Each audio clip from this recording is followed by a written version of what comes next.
Q3 next year.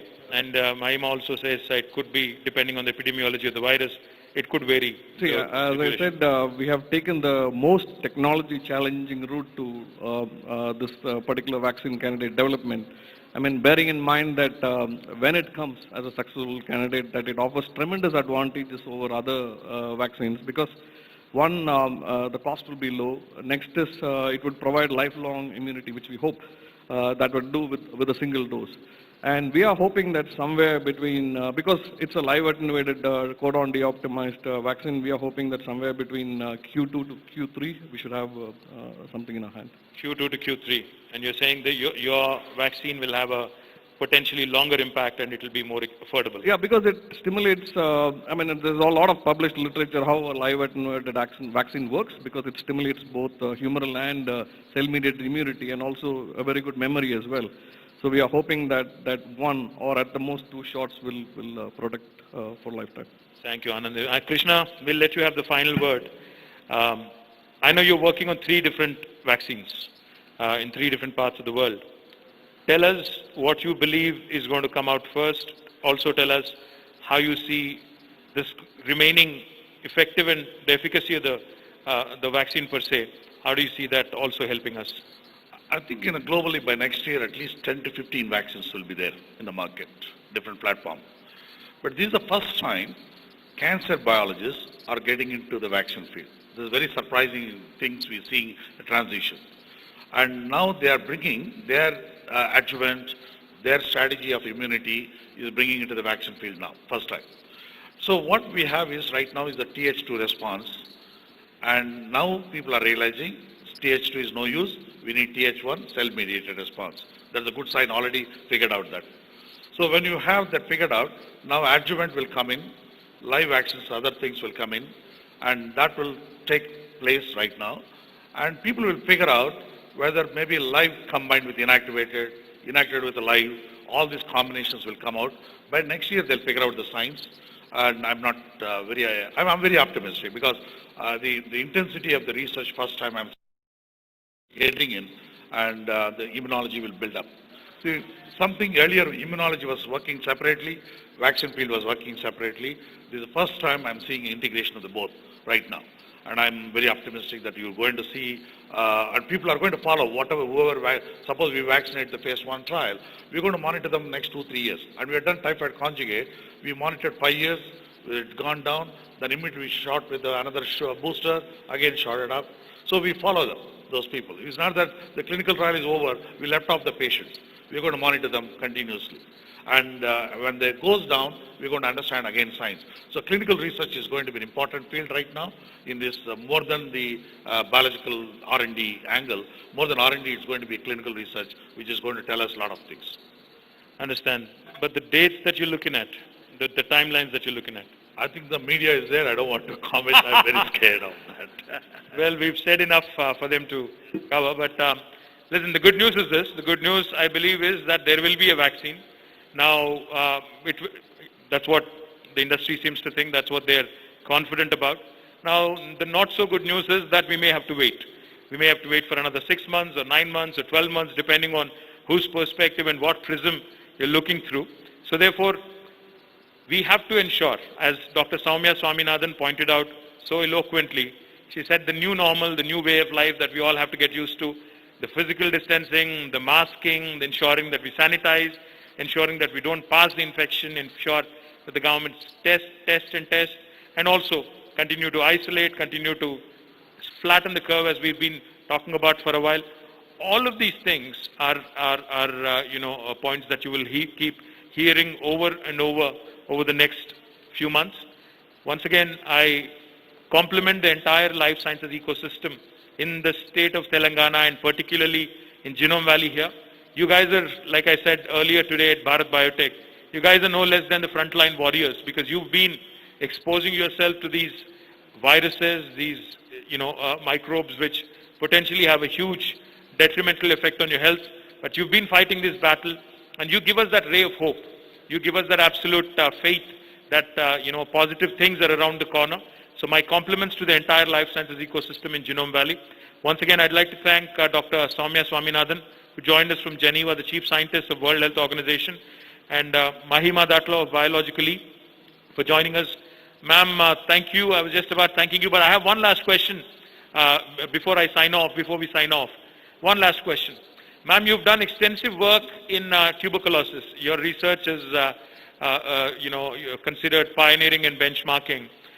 I'm sure your expertise and your experience with tuberculosis definitely also, gives you a lot of positive inputs going down further in view of COVID as well. One question I do have. As World Health Organization's chief scientist, how can you ensure that there is no hoarding? How can we ensure that vaccine, whenever it comes up, how do we ensure that it doesn't go to the highest bidder? Like you pointed out during SARS and H1N1, some countries have hoarded only when they've realized that the epidemic is not as strong as they thought it would be. Only then they decided to, be generous and share it with other developing nations. How can we ensure that the most deserving, most needy, irrespective of their geographic location, get the vaccine ahead of anybody else, and then it goes on in that order of priority? How can WHO play a pivotal role in working with various governments across the world? And how can we in India and how can we in Telangana also possibly play a active role, along with WHO, in ensuring that this process is expedited for the benefit of humanity? Thank you for this very interesting session that I was in. The last question you asked me is actually a very good one, and one that I think everyone has to ask themselves. Ultimately, it is the 194 countries of members of the World Health Organization that need to come together and take a decision on which way they want to proceed. Equitable and fair distribution of vaccines and other health products that are being developed for COVID. One of the things that we launched in May is something called the CTAP, that is the COVID Technology Access Pool.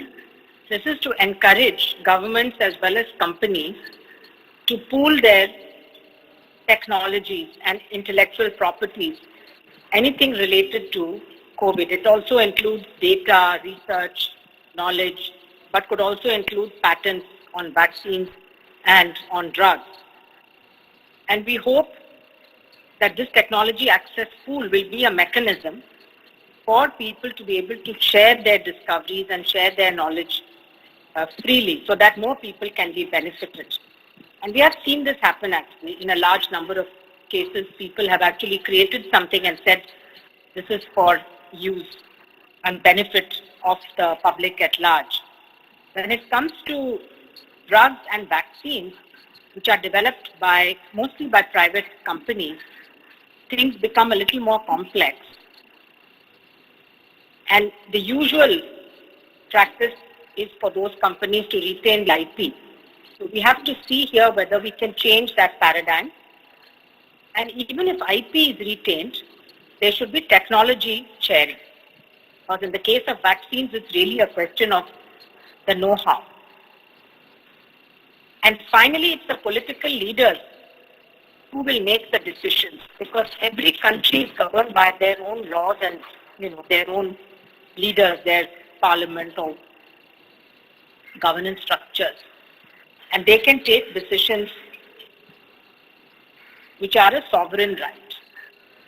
So the hope really here will needs above their own national needs, since the virus does not respect borders. And we know that the economic fallout globally is so huge, it's like running into trillions of dollars every month, that the amount of investment to both develop and distribute a vaccine is going to be in billions. We're asking for about $30 billion for the COVAX pillar in order to develop and distribute vaccines to the whole world. So it's only a fraction of the actual economic losses which are occurring because of COVID. And even if one country is able to protect their entire population, it's not going to help, because the infection is going to keep moving and traveling between countries, as we have seen. So it is in everybody's self-interest to ensure that there is sort of a global access to whatever tools are being developed.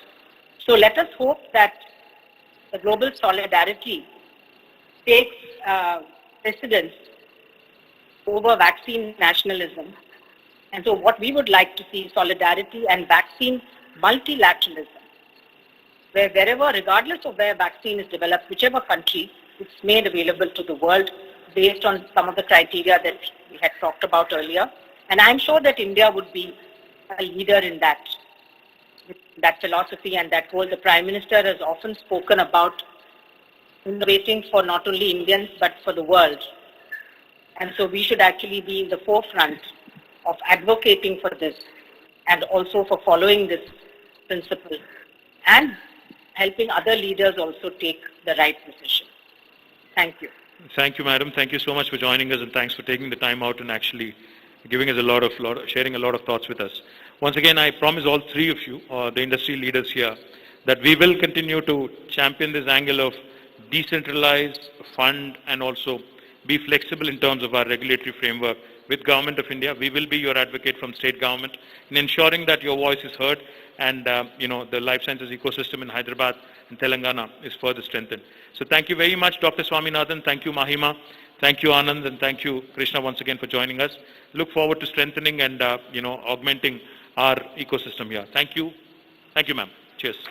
Hi, this is Trisha. I'm Radhika Apte. వస్తాను కృష్ణమూర్తి. నేను ఆలీ మాట్లాడుతున్నాను. You're watching E3 Media Network. E3 media network. E3 media network. E3 Media Network. E3 means entertainment.